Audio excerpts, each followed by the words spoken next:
budaya Arab, agama bangsa Arab sebelum Islam. Pada saat Islam masuk di Jazirah Arab, di zaman Nabi Ibrahim alaihi salam, akhlak mulia tersebar. Penduduk lembah Mekah mengenal tauhid dan jauh dari syirik. Kemudian waktu terus berlalu, keimanan pun tergerus budaya dan pemikiran. Masuklah berhala-berhala ke Ka'bah yang suci.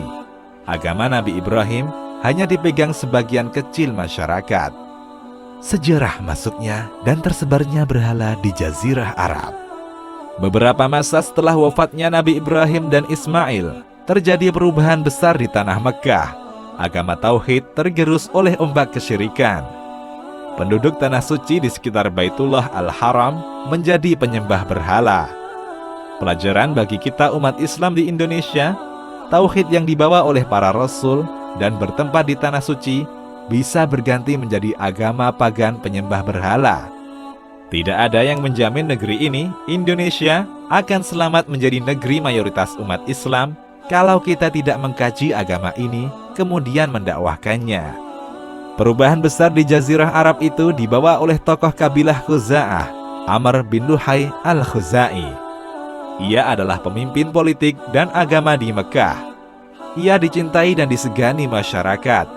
Penduduk Mekah menganggapnya sebagai ulama besar dan wali yang mulia. Amr pernah bersafar ke Syam. Ia melihat penduduk Syam menyembah patung-patung. Dan ia terkesan. Saat kembali ke Mekah, ia bawa tradisi Syam ini ke tanah haram. Masuklah berhala Hubal ke Jazirah Arab dan ditempatkan di sisi Ka'bah. Diriwayatkan bahwa Hubal terbuat dari batu akik merah yang berbentuk manusia. Orang-orang Quraisy mendapati tangan kanan Hubal telah hancur. Lalu mereka ganti dengan tangan dari emas. Inilah berhala pertama orang-orang musyrik yang paling besar dan paling suci menurut mereka. Setelah Hubal, tanah Mekah berangsur-angsur disesaki berhala. Di antara berhala-berhala besar mereka adalah Manat, yang disembah kabilah Hudzail dan Khuza'ah. Berhala ini termasuk berhala tertua. Terletak di pantai Laut Merah, di wilayah Al-Mushallal, di Kudaid. Kemudian ada Latta, berhalanya orang-orang Taif, dan Al-Uzza, berhala termuda namun yang terbesar dari dua berhala sebelumnya. Berhala ini disembah oleh orang-orang Quraisy dan kabilah-kabilah lainnya. Tiga berhala ini selain Hubal adalah berhala terbesar masyarakat Arab. Kemudian kesyirikan semakin tersebar dan berhala pun semakin bertebaran. Setelah Amr bin Luhai berhasil digoda gandrung dengan berhala, setan pun memainkan perannya di babak berikutnya. Mereka memberi wangsit kepada Amr, memberitakannya bahwa berhala kaum Nuh, Wud, Suwa, Yaguth, Ya'uq, Nasr terkubur di Jeddah. Amr datang ke sana, kemudian menggalinya. Ketika jamaah haji datang dari berbagai negeri, ia berikan berhala-berhala itu kepada mereka. Hadiah dari penguasa Mekah, tanah suci tempat berhaji tentulah istimewa bagi mereka. Berhala Wud diberikan kepada kabilah Kalb, penduduk Daumatul Jandal. Suwa diserahkan kepada Hudzail bin Mudrikah yang tinggal di Ruhat, wilayah Hijaz. Yaguth untuk Bani Otaif, keturunan Bani Murad yang tinggal di Jurf, dekat Sabah. Ya'ub diberikan kepada orang-orang Hamadan di wilayah Haiwan di Yaman. Dan Nasr untuk keluarga Dilkila di wilayah Hamir. Kemudian mereka membuat kuil untuk berhala-berhala ini. Mereka mengagungkannya sebagaimana mengagungkan Ka'bah. Walaupun mereka berkeyakinan Ka'bahlah yang lebih utama. Dakwah Amr bin Luhai kian tersebar di Jazirah. Kabilah-kabilah lainnya meniru apa yang dilakukannya. Mereka menjadikan patung sebagai sesembahan, membangunkannya kuil, dan memberinya nama-nama. Walaupun berhala kian marak, namun masyarakat Arab tetap mengagungkan Ka'bah. Mereka pula yang menaruh berhala-berhala mereka di sekeliling Ka'bah. Apakah Arab beriman kepada Allah? Puja-puji terhadap patung berhala telah menjadi agama dan budaya masyarakat Arab. Meski demikian, tidak sedikit pun mereka meyakini bahwa berhala-berhala itu yang menciptakan mereka dan alam semesta. Mereka yakin Allah Subhanahu wa Ta'ala lah Sang Pencipta. Banyak ayat Al-Quran yang menjelaskan hal ini. Dan sesungguhnya, jika kamu tanyakan kepada mereka, siapakah yang menjadikan langit dan bumi dan menundukkan matahari dan bulan? Tentu mereka akan menjawab, Allah. Maka, betapakah mereka dapat dipalingkan dari jalan yang benar? Quran Surat Al-Ankabut ayat 61. Dan sesungguhnya, jika kamu tanyakan kepada mereka, siapakah yang menciptakan langit dan bumi? Tentu mereka akan menjawab, Allah. Katakanlah, segala puji bagi Allah, tetapi kebanyakan mereka tidak mengetahui. Quran Surat Luqman ayat 25. Dan sungguh, jika kamu bertanya kepada mereka, siapakah yang menciptakan mereka?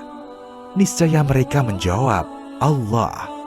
Maka, bagaimanakah mereka dapat dipalingkan dari menyembah Allah? Quran Surat Az-Zukhruf ayat 87.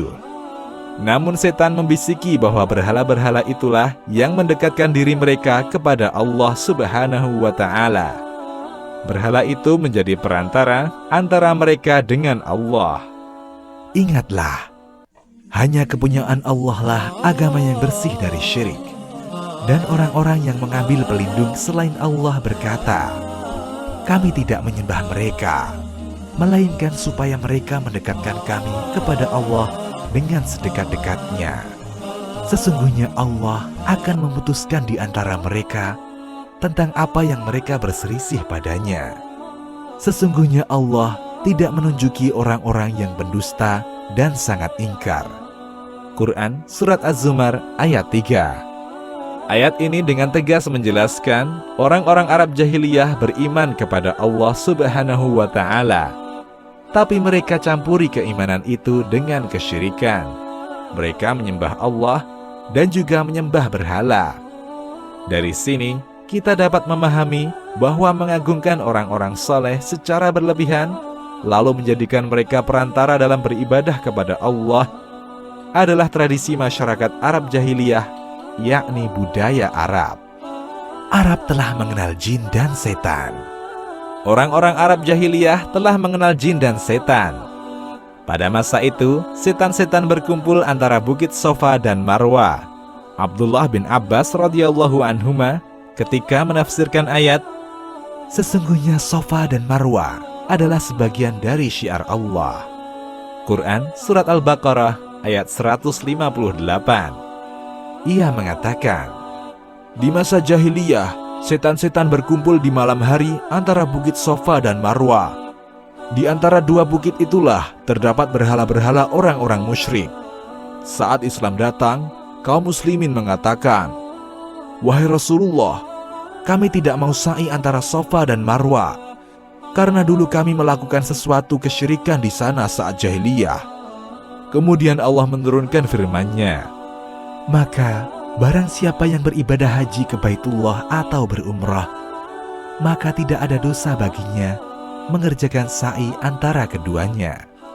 Quran Surat Al-Baqarah ayat 158. Tidak berdosa, ibadah di sana berpahala. Para sahabat takut kalau mereka teringat dosa-dosa lama. Kemudian Allah menenangkan hati mereka dengan menjelaskan keutamaan beribadah di antara Sofa dan Marwa. Orang-orang jahiliyah berinteraksi dengan jin, seperti memohon perlindungan kepada mereka.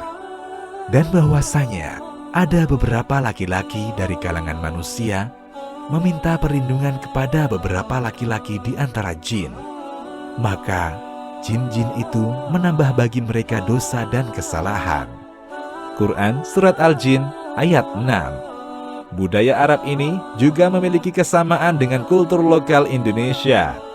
Para orang tua sering mengajarkan anak-anak mereka yang main di tempat-tempat sepi untuk mohon izin dulu dengan penunggu-penunggu di sana. Apabila hendak buang air kecil atau besar, atau sekadar bermain di sana, bukan berlindung kepada Allah. Dan mereka orang-orang musyrik menjadikan jin itu sekutu bagi Allah, padahal Allah lah yang menciptakan jin-jin itu. Quran Surat Al-An'am ayat 100. dunia perdukunan. Di Madinah yang dulu bernama Yathrib, ada seorang dukun wanita yang terkenal. Sebagian penduduk Madinah mengetahui kedatangan Nabi Shallallahu Alaihi Wasallam melalui kabar dari sang dukun. Jabir bin Abdullah radhiyallahu anhu mengatakan, kami mendapatkan kabar pertama kali tentang diutusnya Rasulullah Shallallahu Alaihi Wasallam dari seorang dukun perempuan penduduk Madinah. Ia memiliki pengikut dari bangsa jin. Jin tersebut datang dalam wujud seekor burung, lalu hinggap di salah satu dahan.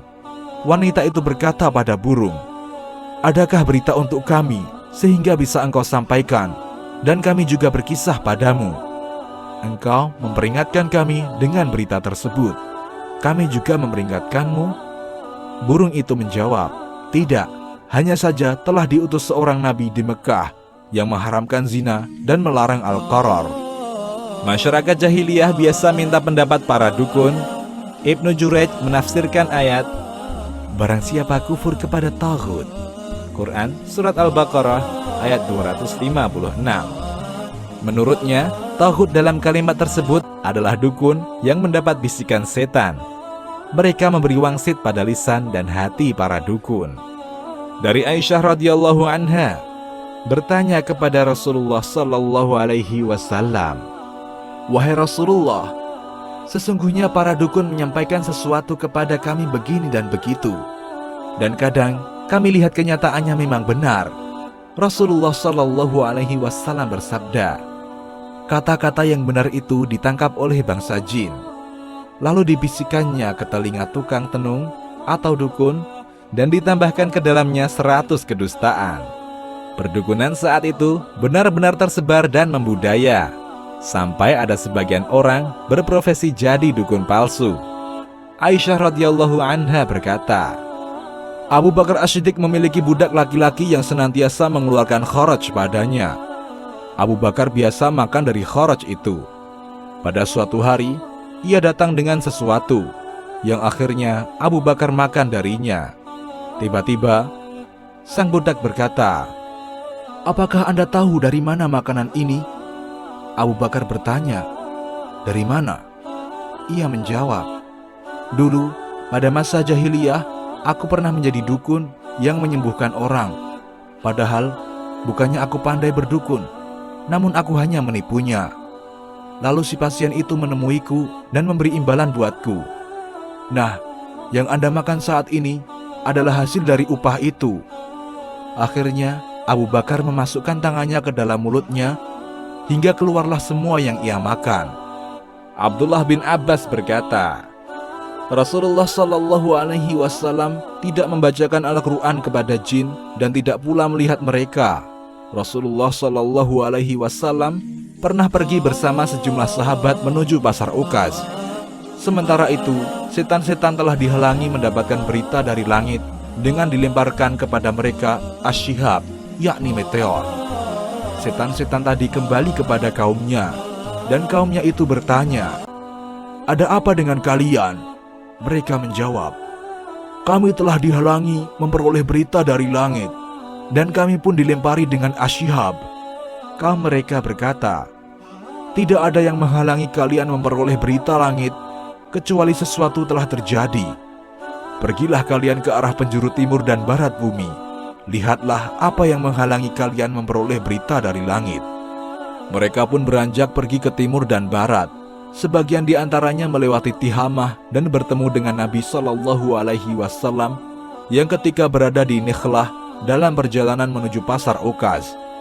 Beliau ketika itu sedang melaksanakan sholat subuh bersama para sahabatnya. Ketika mereka mendengar Al-Quran dibacakan, mereka pun benar-benar memperhatikannya, seraya berkata, inilah yang telah menghalangi kita untuk mendapatkan berita dari langit. Mereka kembali menemui kaumnya. Mereka berkata, wahai kaumku, sesungguhnya kami telah mendengarkan Al-Quran yang menakjubkan, yang memberi petunjuk kepada jalan yang benar. Lalu kami beriman kepadanya, dan kami sekali-kali tidak akan mempersekutukan seorang pun dengan Tuhan kami. Maka Allah pun menurunkan kepada nabinya Muhammad Sallallahu Alaihi Wasallam, katakanlah wahai Muhammad, telah diwahyukan kepadamu bahwasanya telah mendengarkan sekumpulan jin akan Al-Quran. Quran Surat Al-Jin ayat 1. Zaid bin Amr bin Nufail. Di tengah pekatnya kabut kesyirikan masyarakat Arab, tersisa beberapa gelintir orang yang masih memurnikan agama Nabi Ibrahim alaihi salam. Di antaranya Zaid bin Amr bin Nufail. Zaid tak mampu mendakwahi dan menyerukan agama yang lurus di tengah pemuka kekufuran Quraisy. Ia hanya mampu mengkritik sembelihan-sembelihan kurban mereka dan mengingkari kesyirikan yang mereka lakukan. Diriwayatkan dari Abdullah bin Umar radhiyallahu anhuma bahwasanya Zaid bin Amr bin Nufail mengatakan, "Aku tidak memakan apa yang kalian sembelih sebagai persembahan untuk berhala kalian. Aku juga tidak memakan sesuatu yang disembelih tanpa menyebut nama Allah." Zaid bin Amr mencela sesembelihan Quraisy. "Kambing ini Allah yang ciptakan. Dia turunkan air dari langit untuknya, juga menumbuhkan tumbuhan dari bumi untuk makanannya. Kemudian kalian sembelih tanpa menyebut namanya?" Zaid mengingkari perbuatan mereka sebagai bentuk pengagungan terhadap Allah. Orang-orang Quraisy tidak mempedulikan Zaid karena menurut mereka yang dia lakukan tidak mengganggu kehidupan dan ibadah mereka, atau mereka sengaja tidak mempedulikannya untuk mengejeknya dan merendahkannya. Selain Zaid, juga ada Waraqah bin Naufal, seorang yang mengimani risalah Nabi Isa alaihi salam. Namun tidak didapati riwayat ia mendakwahkan apa yang diajarkan Nabi Isa alaihi salam atau membicarakannya di tengah-tengah keluarganya dari kalangan Quraisy. Demikianlah gambaran kondisi agama bangsa Arab sebelum diutusnya Nabi Muhammad sallallahu alaihi wasallam. Dakwah tauhid padam, agama para nabi samar-samar disuarakan. Karena itu, hampir tidak ditemui persinggungan, friksi antara orang-orang yang bertauhid dengan pemuja kesyirikan. Dalam keadaan tersebut, terdapat segelintir orang yang masih berpegang pada ajaran Rasul sebelumnya, ajaran Nabi Ibrahim dan Nabi Isa alaihi wassalam. Mereka yang tersisa ini tidak mampu angkat suara, menyibak kabut gelap penyimpangan akidah, sehingga tidak dijumpai perdebatan agama hingga diutusnya Rasulullah sallallahu alaihi wasallam. Demikian, Allahu a'lam.